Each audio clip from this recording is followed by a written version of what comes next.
So, and it gets to your second question, which is what can we do? What can you do? What can I do? What can the average person do to protect themselves against that influence? Because now that we know how easy and cheap it is to be influenced, and now that we understand that that the true throttle, the leash that's on creators isn't the federal government, it's actually the for-profit company that owns the platform.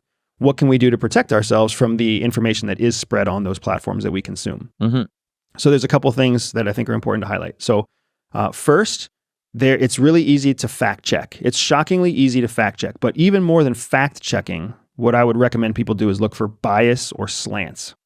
So if you type in the word bias or news bias, if you type in news bias filled with any news source, news bias, The Independent, news bias, The Guardian, news bias, Fox News, news bias, Christian Science Monitor. If you look up any of those news sources with the term news bias in it, you're going to get 3 or 5 different hits that are all very reputable places that will tell you how that news is biased, how it's slanted. It will tell you on several different indices. It will tell you whether it's left-leaning, right-leaning, far left, far right, or centrist.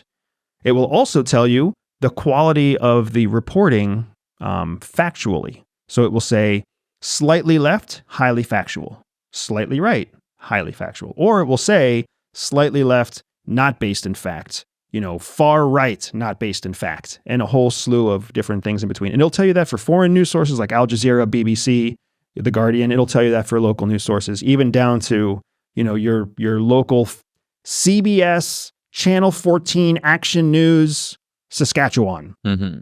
You'll find it everywhere. So that's one thing I would recommend all people do to understand the news sources that you're reading from. So if you see a story posted online and it's posted by whatever news source it is, Hertz, Reuters, anything, look up the news source. Just who is this news source? Who is this random news source in Kansas? Who is this random news source in the Netherlands? Who is this? And you can see what their bias is.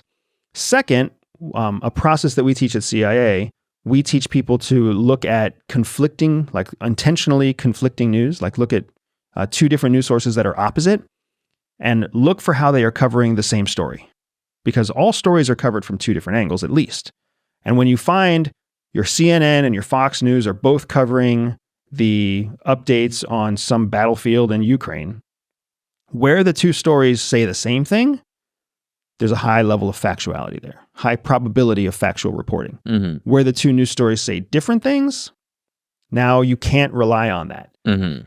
The problem is that when you look at news that's coming from the same side, when you're a liberal progressive and you look at progressive news sources, even if you look at 4 different news sources, you run the risk of circular reporting. This is exactly what the conservatives fall into. This is the problem they have all the time. Mm-hmm. It is everybody, every progressive out there, every liberal out there knows conservatives fall into this trap.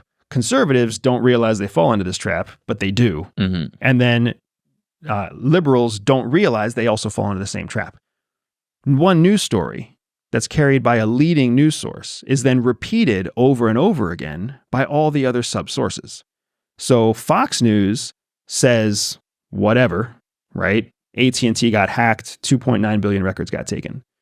Well, then every other smaller conservative news group will take that story, expand on it 5%, and publish it in their own journal. So journalistically, no one's vetting the original story. We call that circular reporting in the intel world. Mm-hmm. So then you have 5 or 7 or 12 different news sources all saying the same thing, all based off of the same original source, which has never been vetted. Mm-hmm. So that happens on both sides. So that's why it's important that if you want to really vet information, you have to be looking at 2 different news sources that don't have a reason to collaborate and don't have a reason to cooperate, and where they intersect, you can tell that is where the truth is. Right. So by understanding the bias, you'll understand if there's factual evidence behind the source. And then by understanding the news source from that fact check, you'll be able to find more than one source that you can refer to find out if the news you're looking at is real or not.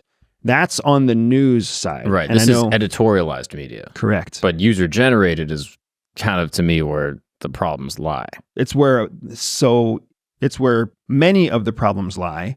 But the thing that often happens is that your social media users are are sharing, posting, commenting on editorialized True. journalistic stories. Right. So like when White Mask 2012 says something in like 2 sentences, people are like, oh, thumbs up, thumbs down. That's pretty much it. But when White Mask 2012 posts a story that's whatever from some other source, that's the kind of shit that gets them 1 million views or 100,000 views or 200,000 That's views. true. They work in tandem. Correct. And you are exactly right that it's all it takes is an email address, a phone number, a SIM card. Doesn't even have to be real for a lot of these social media platforms to be able to give you an account. So it's very easy to create bots. It's very easy. And in many parts of the world, they're not bots. They're real people.